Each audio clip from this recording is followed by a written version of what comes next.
Evening సాయంత్రం గొల్లపూడి గ్రామంలో నుంచి అక్కడ స్టార్ట్ చేస్తున్నాం. ఇది షెడ్యూల్ 4 రోజులు కొనసాగుతూ ఉంటుంది.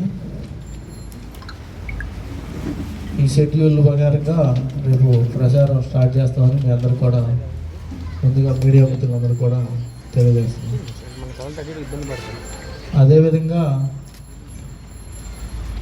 పెద్దలు అప్పటి కిరణ్ కుమార్ రెడ్డి గారు చెప్పినట్టు పొద్దున కొంచెం సోషల్ మీడియాలో అంటే మన పార్టీ వాళ్ళు మొన్న మీ అందరికీ తెలిసిందే ఈ నియోజకవర్గ పరిశీలనగా ప్రకటించింది. దాన్ని ఏంటంటే ఈ కాన్స్టిట్యున్సీ కొంచెం పెద్దది కాబట్టి దీన్ని కొంచెం మేము ఇద్దరు అవ్వడం వల్ల కొంచెం ఇబ్బంది పడడం వల్ల మూడో ఆయన్ని కూడా ఇప్పుడు ఇవ్వడం జరిగింది. మా కుటుంబ సభ్యుల నుంచి ఇంకొక ఆయన అదనంగా ఆయన రేపు వస్తాడు ఈ కాన్స్టిట్యున్సీకి. వచ్చి మీ అందరితో కూడా మళ్ళీ ఒకసారి మీ అందరితో కూడా మీ అందరికి కూడా పరిచయం జరిగింది.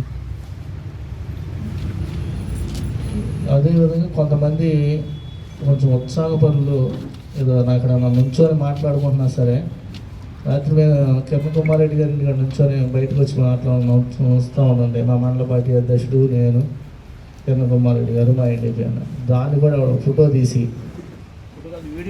వీడియో తీసి బిల్డింగ్ మీద నుంచి ఎక్కడి నుంచి తీసేయడం ఉంటుంది. నేను కొంచెం అది కూడా తీసి మేము డబ్బులు కమ్ముడిపోయేవాడు. మాలో డబ్బులు కమ్ముడిపోయేవాడు నాకు అసలు నాకు అర్థం కాదు. మమ్మల్ని కొనేది ఎవడున్నాడు కూడా నాకైతే అర్థం కాదా. అది పెడతాం కూడా, అది పెట్టేది కూడా అనుకోక విధి విధానాలు ఉండాలా, తెలిసి ఉండాలా. లేకపోతే ఎవరు అక్కడ ఉన్న ఎవరు అక్కడ ఈ కార్యక్రమం గురించి రాత్రి ఎట్లా వెళ్దాం, షెడ్యూల్ ఇవన్నీ ఎట్లా ఏం చేసుకుందాం, ఎక్కడి నుంచి వద్దాం ఏంటి అనేది మాట్లాడుకోవడానికి అందరూ మండల పార్టీ అధ్యక్షులు మేము మాట్లాడుకున్నాం. ఎట్లా దీన్ని ఎలా ప్లాన్ చేసుకోలేదని. ఇంకా అది కూడా చేసుకోకుండా అది కూడా మాట్లాడుకోకుండా అది కూడా ఎట్లాంటి చిన్న సింధీ రాజకీయాలు నేనైతే ఇప్పుడు వరకు చూడలేదు. నా మైలవరం నియోజకవర్గ పత్రికా మిత్రులు అందరి నియోజకవర్గ ఎలక్ట్రానిక్ అండ్ ప్రింట్ మీడియా వారు ఎప్పుడూ నన్ను ప్రోత్సహిస్తూ ఉండేవారు. మరి అప్పుడున్న విలేకరులు ఇప్పుడు చాలామంది లేరు, ఒకళ్ళిద్దరు ఉన్నారు. ఆ ఇద్దరు అన్న చెప్తున్నారు నేను ఉన్నానండి. నా రిక్వెస్ట్ ఒకటే అన్న, ఎక్కడన్నా మేము పొరపాటు చేసినా మా దృష్టికి తీసుకురండి, మేము సరి చేసుకుంటాము. కానీ దయచేసి ఈ సోషల్ మీడియాలో వచ్చిన వార్తలు నమ్మి దాన్ని ఏ మీడియా వాళ్ళు ట్రోల్ చేయొద్దని చేసి మిమ్మల్ని కోరుకుంటున్నాను. ముందుగా నేను చెప్పవచ్చేది ఏంటంటే, ఈ మైలవరం నియోజకవర్గానికి 2,80,000 పైచిలుకు ఓట్లు ఉన్నాయి. చాలా పెద్ద నియోజకవర్గం. మన నియోజకవర్గంలో ఇక్కడ తలసిల్లి రఘురామన్ ఉన్నారు, కానీ వారు అక్కడ ముఖ్యమంత్రి గారి కార్యక్రమాల్లో బిజీగా ఉంటారు. జోగి రమేష్ అని ఉన్నారు, వారు పెనంలూరు నియోజకవర్గంలో బిజీగా ఉంటారు. మరి ఇక్కడ సన్నాల తిరుపతిరావు అన్న, నేను, మా కుటుంబ సభ్యులందరూ తిరుపతిరావు అన్న కోసం కృషి చేస్తున్నాము. ఇక్కడ ఏంటంటే ఈ మైలవరం నియోజకవర్గంలో ఒక సామాన్యుడికి ధనవంతుడికి జరుగుతున్న కురుక్షేత్రం, ఎన్నికల కురుక్షేత్రం కాబట్టి జగన్మోహన్ రెడ్డి గారు మరొక అనుభవం ఉన్న పరిశీలకుడు ఉంటే బాగుండు అని మేము కోరిన పిమ్మట, తిరుపతిరావు గారి కోరిన పిమ్మట, మేమందరం ఒక కోరిన పిమ్మట కర్ర హర్షారెడ్డి గారిని నియమించడం జరిగింది. వారి తండ్రి 3 సార్లు అక్కడ కర్నూలు జిల్లాలో ఎమ్మెల్యేగా చేశారు.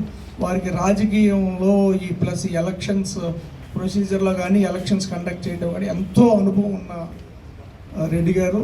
సో వారి సేవలు ఈ మైలవరం నియోజకవర్గానికి కావాలి ఎలక్షన్ చేయడానికి అని జగన్మోహన్ రెడ్డి గారు తలయించి వారి సూచనలు సలహాలు మమ్మల్ని పాటించమని చెప్తూ, ప్లస్ మాకంతా ఒక వర్క్ డివైడ్ చేశారు.